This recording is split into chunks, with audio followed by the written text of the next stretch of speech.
marka aad tahay waalid ama hooyo mas-uul ah dareemaysidna inaad mararka qaar ama badanaaba aad ku sugan tahay xaalad deganaansho la-aan ama xanaaqaaga aadan kontarooli karin.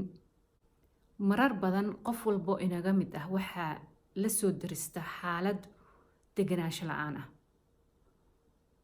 oo ka imaanaysa yacni dareenka gudaha aad dareemaysid inaad si un aad u deganayn oo aad u dareemaysid ciriiri iyo keeni kara. waxaa keeni kara mararka qaarkood marxaladda aad ku sugan tahay gurigiyo yacni caruurtiyo buuqaysa adigiyo oo marxalado kale oo laga yaabee haddaa qurbahan joogtid ama wadankiiba aad joogtid dhaqaalihii oo ma arkin oo maxaa la dhahaa deyman badan oo lagugu leeyahay ama kasoo qaad intaasoo waxaa kuu soo dhacay biilal ah oo inaad bixisid lagaa rabo wadankiibaa lagaa soo wacay qof ehelaa kusoo wacay oo jiran oo wax kaa sugaya ilmaha kugu jiran caruur baa iskuuladii iyo ma aragtay buuq kaaga furan yihiin oo laga yaabay caruurtii inaa maxaa la dhahaa waxyaalo badan baa kalifi kara in ay maaragtay maxaa la dhahaa deganaansho la-aantaasi ay keenayso oo dibadda kaaga imaanaya oo kusoo ataagaya oo ma aragtay dareenkaagii kicinaya baa keeni kara oo keeni kara waxyaalo maskaxdaada ka buuxa oo masawiro ama sidii filimkii oo kale yacni seriya camal maskaxdaada uga arkaysid oo kuu daarmaya yaa waxyaalahaas laga yaaba inay ama caruurnimadaadii ama sanado ka hor ama qofka markaad ahayd dhalinyarada ah waxyaalo kusoo maray oo ma aragtay amaba waxyaalo bilo ka hor kusoo maray sanad ka hor kusoo maray adigu calaa kulli xaal in wax niyadaada ka buuxa ay ma aragtay kugu soo laabanayaan oo daba 4 waxyaalood oo aad ama 4 qaybood oo aad marka xaaladaasi kula soo gudboonaato ku qaabili kartid si daacada ama authentic ah xal u helideeda contact aad la yeelan kartid xaaladii inaad ku sugan tahay baad qiraysaa kadibna waxaad isku dayaysaa qaabkii aad u degi lahayd aad u dejin lahayd xaaladaas aakhirkana aad ugu guulaysan lahayd in aad deganaan yacni abadin ah aad dareentid oo aad uga guulaysan lahayd deganaansho la-aanta. qodobka koowaad marka waa aqbalaada saan hore usoo sheegnay inaad aqbashid in xaalad noocaasi ay kula soo darasto mar walba ama mararka qaar kula soo darasto. midda meesha ku jirtaa waxay tahay marka sideed waxaadan rabin ilan waabad ka soo horjeedaa inaa xaalad noocaasa marwalba ay kula soo darasto mararka qaar ama mar walba inaad aqbasho waa wax paradox ah oo aad leedahay dee waaba la dirirayaa xaaladii baan la dirirayaaye sideen u aqbalaa. laakiin jawaabtu waa wax fudud.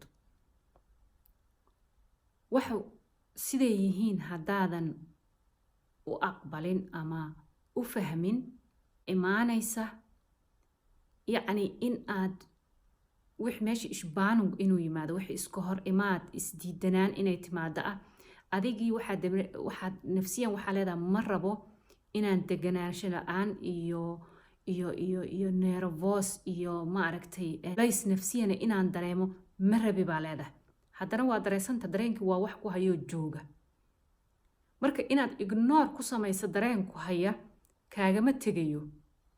marka inaad aqbasho oo aad marka ugu horeysata rumaysato inay waxa kani wax jira yihiin ayaa ka fudud.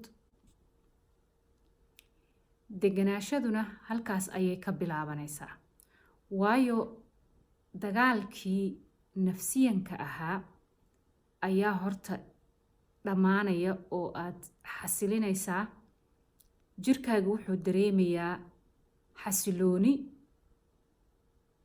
iyo relax baad dareemaysaa.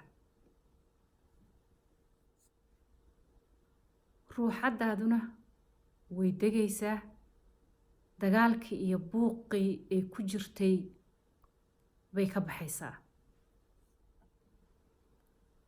qodobka labaad, raadso markii aad dareentid deganaansho la-aan, aad dareentid, raadso meel degan, raadso. amaba salaadoo kale waa lagu degaa, ama qur-aankoo kale akhriskiisa xataa waa lagu degaa. yacni in aad ka baxdid xoogaa daqiiqada 5 daqiiqo 10 daqiiqo, inaad meel degan raadsatid, salaadaada tukatid, qur-aankaaga akhrisatid. haddii waqtigii salaada iyo aan la joogin oo qur-aan aad akhri, xataa iska seexatid, iskuna daydid inaad ma aragtay banaanka xataa istaagtid oo ma aragtay hawada qaadatid, hawada aad jiidid oo kale, ma aragtay maxaa la dhahaa oo kale. yacni inuu qofku uu iska saaro, waxaad saaraysaa hawada kugu jirto oo xun baad saaraysaa. hawo nadiif ah inaad qaadatid ood neefta baratid. haddaysan macquul ahayn oo aad tahay qof dee markaa meel dad la jooga ama maxaa la dhahaa buuq kale ku jira, laftirkeeda isku day in aad si deganaan ah aad daqiiqado yar wax qurux badan ama qaab un hawadaas u qaadatid. qaabka neefsashadu waa muhiim in aad baratid, waayo qofku markaad nervous tahay, markii oo aad deganaansho la-aan, si oo wuxuu u neefsadaa maaragtay isku xigxigta, yacni si oo ma arkinoo neeftu ay korkoo dhan u wada gaarayso, oo sanbabada orgaanada oo dhan aad neefta xunna uga soo saaraysid, neef nadiif ahoo oona aad u qaadanaysid ma sameynaysid, si fiican neefta uma qaadanaysid. marka waxaa fiican in aad baratid waqtigaasoo kale in aad neefta si fiican u qaadatid, neeftoo dhan jirkoo dhan wada gaarsiisid, neefta xunna ka saartid. waxaad dareemaysaa yacni oksijiinkaas maskaxda iyo galay korkoo dhan wuu ku dejinayaa. mar walba inaad isku daydid. waa atom technique bay dhahaan oo la baran karo. waa qaab oo maarkino aad u baran kartid in aad jirkaaga gaarsiisid ama orgaanada dhan gaarsiisid neefsashada. qofka waxaa laga garan karaa inuu qof yahay yacni stress badan iyo nervosity iyo deganaansho la-aantu ka muuqato. waxaa laga garan karaa qaabka uu u neefsado baa laga garan karaa. qof walbo aa aragtid oo degan oo waxaad arkaysaa in yacni qaabka uu oksijiinka u qaadanayo ay qayb weyn ka tahay. markaad neefta u qaadanaysid, isaga saaraysid, waxay ka qaadataa qayb weyn bay ka qaadataa. marka isku day inaad neeftaada aad kontarooshid, laftirkeeda qaabkaa neefta u qaadanaysid inaad kontarooshid. ka aad taqaanid qaabka aad hawada u qaadan kartid, hawada kale jirka ku jirtee xumaatina isaga saari kartid, waxaad wax ka bedeli kartaa xataa fisiyoolojiyadaada ama fisiyoologiyadaada. taas macnaheedu waxa weeye marka aad hawada intaad qaadatid caloosha ilaa iyo caloosha, yacni meel walba, sanbabada meel walba aad gaarsiisid, si automatic ah ayaad korkaaga yacni u dejinaysaa, oo aad maskaxiyan, ruuxiyan iyo jir ahaanba neeftaas, hawadaas wanaagsan aad qaadatay ayaa ku dejinaysa. qaabka ugu fudud ee aad ku baran kartid hawo qaadashada waa inaad gacmahaaga ama gacantaada midig ama bidixtay rabtaba ha ahaato, intaa caloosha saartid, aad marna hawada jiidid, marna saartid, oo dareentid inaad caloosha ka imaanayso hawadu, inaad calooshan kala soo saaraysid oo ka dhammaynaysid, haddana caloosha ku celinaysid oo hawada cusub oo dhan ilaa iyo caloosha ilaa iyo xataa lugaha ma aragtay faraha dambe baad gaarsiin kartaa. habka aan hawada u qaadanayno waxay qayb weyn ka tahay neerfaha autonomous respiratory systemkeena autonomous atom system nerven ayay qayb weyn ka tahay. waa wax muhiim ah inaad sideedaba baratid oo aad isku daydid habeenkii intaadan seexan ka hor oo kale ama aad sariirta jiifto ama aad kursi ku jiiftid oo kale in aad baratid in aad hawada yacni si tartiib ah aad marna maxaa la dhahaa u qaadatid marna isaga saartid. waa waxaa mar walba baran kartid si ay kuu caawiso waqtiyada ay kula soo gudboonaadaan xaalado aad yacni aad ku sugan tahay nervosity ama maxaa la dhahaa marxalado xoogaa ciriiri kaa dhiga neefta kugu dhajiya mar aad ku sugan tahay si aad technigaas aad baratay aad maaragtay u isticmaali kartid. marka waa muhiim inaad mar walbaba baratid qaabka hawada u qaadanaysid. saddexaad, marka aad dareentid in aad nervous noqotid ama deganaansho la-aan iyo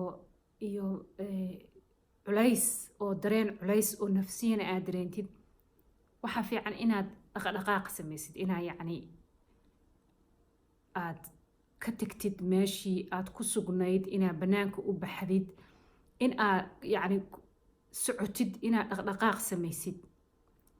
waxay muhiim u tahay inaad dhaqdhaqaaqa samaysid oo socotid oo banaanka aadid. waxay muhiim u tahay dareenkaagii oo hoose ama maxaa la dhahaa ruuxadaadii ayaa waxaa ku furmay stress hormone ama adrenaline tiro badan baa ku furmatay. marka haddii ruuxadiina ay ma aragtay ay dareenkaa tirada badan iyo marxaladaas oo ma aragtay maxaa la dhahaa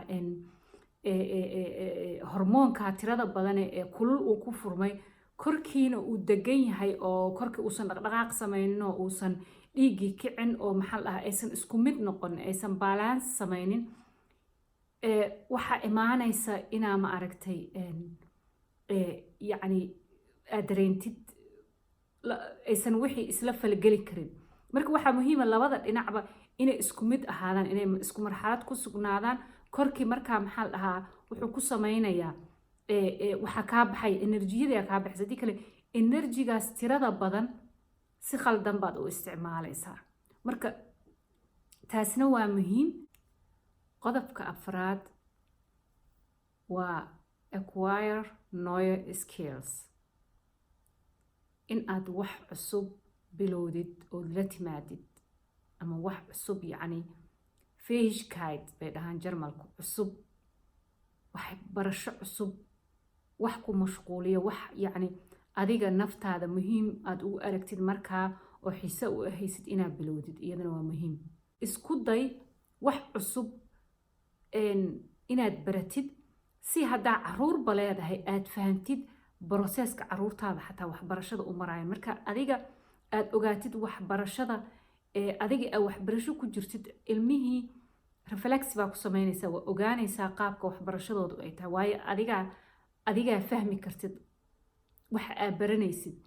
oo maxaa la dhahaa markaa cusub aad bilowdid baa waxaa baranaysaa fähigkeitska baa baranaysaa, maxaa la dhahaa awoodaadaa baranaysaa, awoodaada waxbarashadaad baranaysaa, awoodaada waxa xiisaha xataa waxaa dhici karta inaad ilmahaaga fahantid wax uusan xiisaynayn inaadad ku qasabtid ee wixii uu xiisaynayo oo uu niyad u hayo inaad la raadisid. oo markaa adiga enerjiyo badan aysan kaaga baxin waxaan ilmuhu markuu xiisaynayo asagii baaba ma aragtay concentration sameynaa, asagii baa mar walba heegan u ah. laakiin markaa wax cusub oo yacni wax uusan asaga xiisaynayn markaa ku qasabtid ilmihii dee niyad uma haayo ilmihii.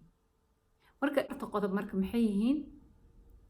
aqbalaad aa aqbashid marxaladda deganaansho la-aanta, inaad baratid qaabka jirkaaga uu neefta duqowdana isaga saara neef cusubna uu ku qaato, dhaqdhaqaaq inaad la timaadid ood yacni aadid maxaa la dhahaa xoogaa banaanka kusoo socotid, soo dhaqdhaqaaqdid, yacni xarakaad aad samaysid. midka afraad ah inaad bilowdid barashada wax cusub.